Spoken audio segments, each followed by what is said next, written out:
they found one of the scarabs in the sift, one of the really small ones. We found a scarab of Amenhotep III. One of the excavators just screamed at the top of his lungs, "Scarab," and all of us come running out of the trenches, running at him, going, "What?" Because we weren't expecting that in that context. It was a lot of fun. So that pretty much made everyone stay. I'd say the strangest thing we are working on right now is we've got a fire pit, or what looks to have been a fire pit. It was buried under a whole mound of rubble, so we were at first kind of writing it off. Then suddenly we strike gray soil, so we get into it, we start looking around it, and it's really oddly constructed, because first of all, it looks like there was just some tumble layer that just kind of smashed all over it for some reason or another. But then when you get into it, the rocks are actually incredibly compacted. And under those rocks, you have this whole layer of mud brick into which we've eventually started digging and digging. Then all of a sudden, the ashy gray part starts. We've left it for now, and I'm not really sure how much faunal sample we were able to pull from it. But it's just kind of a very odd thing to happen. I think the most exciting day was the first day I excavated a bead from this site. So I was, an undergraduate, and I wasn't really sure what was going on in terms of archaeology, but to actually be able to pick up and hold an amber bead in my hand that someone had made 6,000 years ago, that was really probably the moment that snatched my attention and has led to me being an archaeologist today.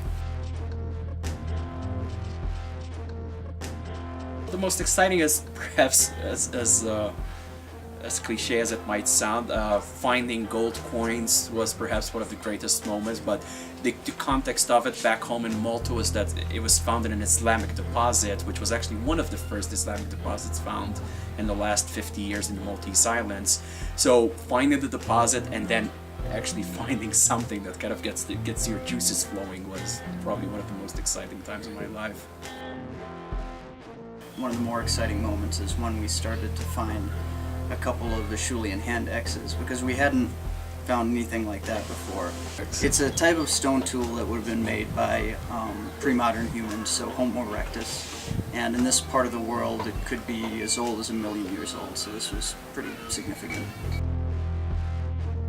This was actually on one of the weekends, but Andrew had arranged for us to hike from Bir Methkur up to Jebel Haron near Petra, not actually enter Petra, but then make a right turn, head south to Wadi Sabra, and from there back to Wadi Araba. So it was a 16-kilometer hike, but what was really incredible was about 7 hours into the hike, we turned from this really beautiful narrow wadi that was bouldery, very steep, onto this plush, open, sandy wadi with these beautiful flowering plants. And we're hiking, and we're starting to get tired. People are starting to get a little bit crazy because it's hot. There's a little bit of whining because it's so hot and hiking for so long. But then we see in the distance, way over there, an amphitheater.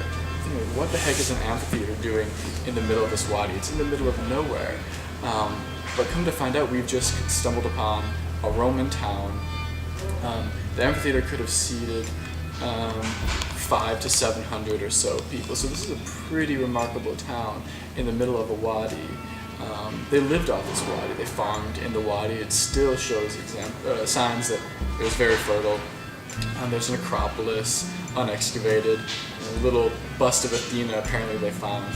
There are temples all over the place, houses all over the place, it's all buried there, but you can see it in this rubble and everything. So we found something that people haven't discovered in 150 years that tourists don't come to. And it was our town for about 2 hours. The people on the project and our Bedouin guides were taking us, so that was really incredible.